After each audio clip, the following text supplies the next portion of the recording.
Hello everyone. For this week's video, I'm going to be going over chapters 13, 14, and 15, which talk about adaptations, genre films, remakes, and sequels, and the film's connection to society. The movie I chose to connect these ideas to is The Dark Knight. Starting with chapter 13 on adaptations, The Dark Knight is based on Batman from DC Comics, but it doesn't just copy the original material.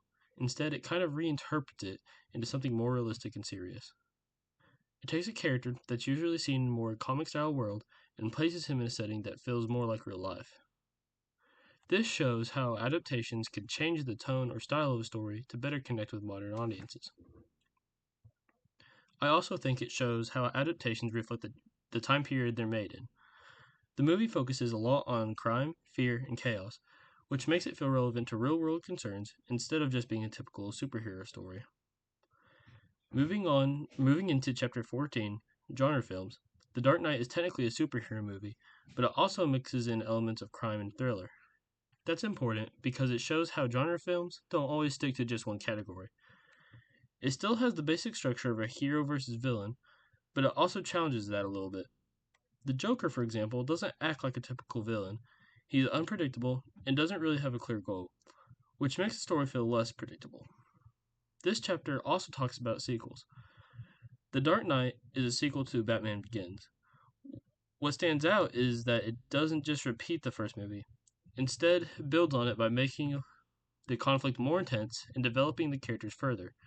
It shows how a sequel can actually improve on the original instead of just copying it. Then in chapter 15, Film and Society, this is where the movie really connects to real life. The Dark Knight explores ideas about fear, justice, and how people respond to chaos. The Joker kind of represents disorder and tries to prove that people will break under pressure, while Batman represents order, but still has to make difficult and sometimes questionable decisions. One example is how the film raises questions about whether doing the right thing always means following the rules.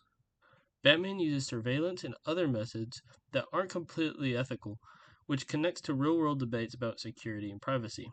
So the film is not just entertaining, it actually makes the audience think about bigger issues. Overall, I think The Dark Knight is a really strong example of how a film can combine adaptation, genre, and social themes. It takes a familiar story, builds on it through a sequel, and uses it to reflect real world ideas. So it's more than just a superhero movie. It's a film that actually says something about society. Thank you guys so much for watching, and I will catch y'all next time.